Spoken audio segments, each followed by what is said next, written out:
Hello everybody, it's Cate here and you are watching Couch Talks. This year is the year of changes, and one of the things that I've changed so far is a couch. This one is much more comfy. My today's guest, who's gonna appear soon just next to me, is a woman, a person with amazing creativity and pure heart, a creator of jewelry, and somebody who really touches your life with her art and her pieces. Stay along to watch and listen to her story.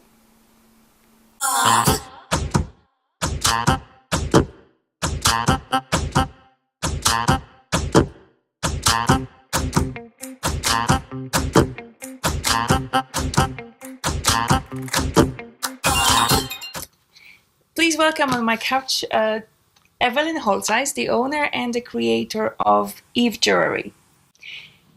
Our story started in 2018, sometime I think April, May was it? Yeah. However, something that I really want to mention is the fact that both of us ended up in Luxembourg vote on 16 October 2018 in the Wirtschaft part, when each of us is talking about our businesses, the challenges and everything. I was talking about my project and my business, and you're talking about EIV Jewellery. And I'm so happy that right now we can sit down on the couch and that you found some time to talk with me about all those things, how, where, what, the challenges and everything. I want to start with the fact that you actually started your career in finance world. You were in the corporate, you were an employee. Right now you are self-employed, you are an entrepreneur, and you are the jewelry designer.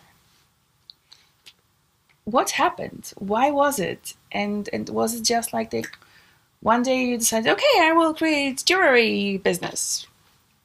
Let me set the record straight. This did not happen overnight. I remember back to when I was 3 or 4 years old, and I dragged my mom and my grandma to these toy stores to fill my arms with these like colorful rubber bangles to just wear them all. But luckily since then, I've learned how to layer my jewelry. But I did start out in the corporate world, but jewelry was really always a part of my life.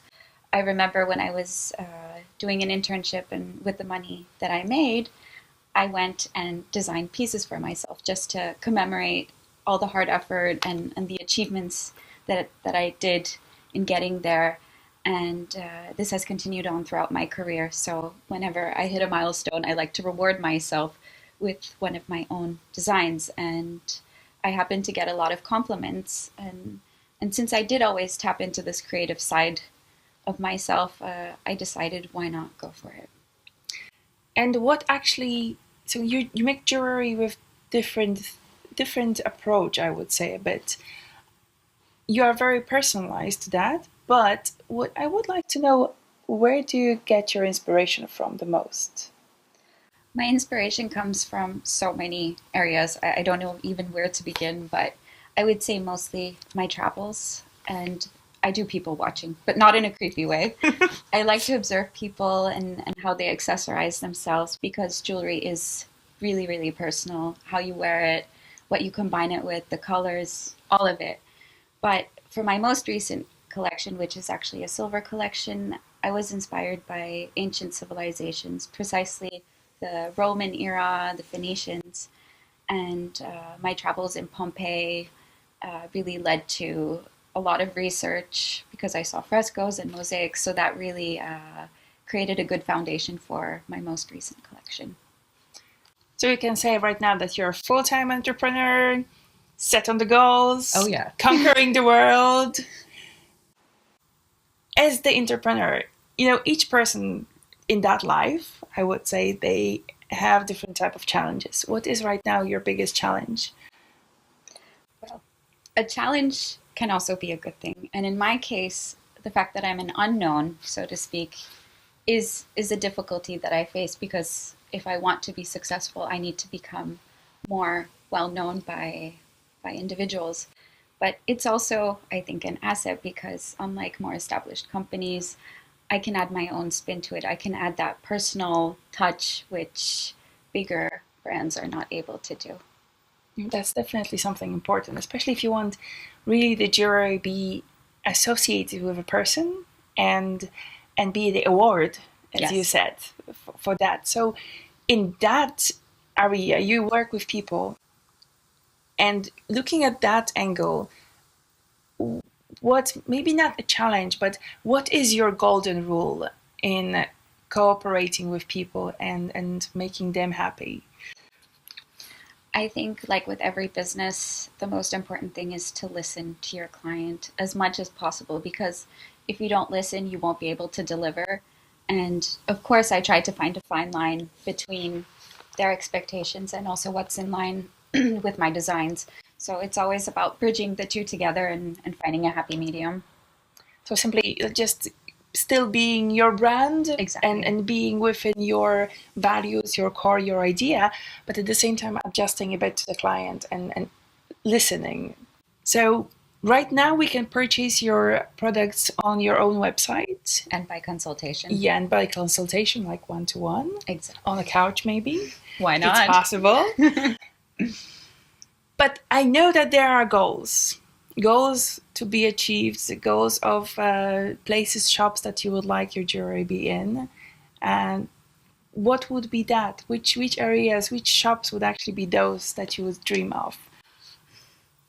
Wow, where do the dreams end? Why not be in every store?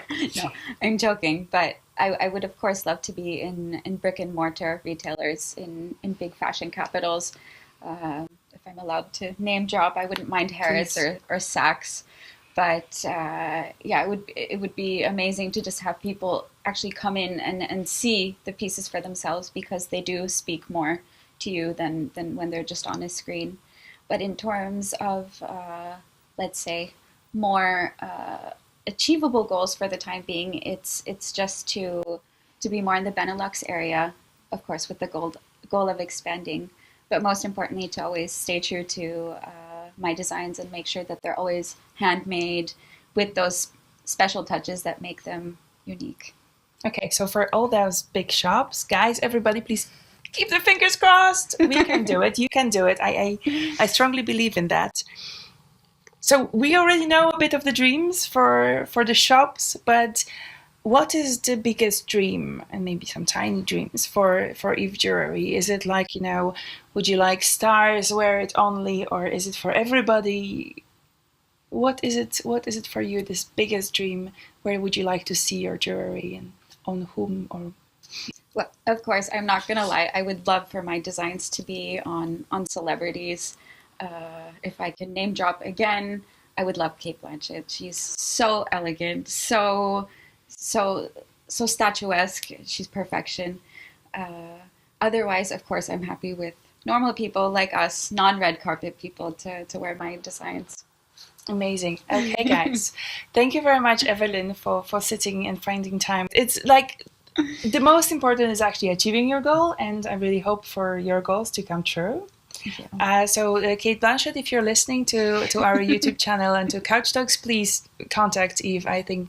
I think the fit between you and your jewelry would be amazing. But it's also a message to everybody else, men, women. If you would like to have something memorized by a piece of jewelry, in the end of the video and also below the video, you will have the information about how to reach to Evelyn and where to see her amazing products. Thank you very much again. Thank you for having me. Thank you for watching, and until the next time, bye. Bye.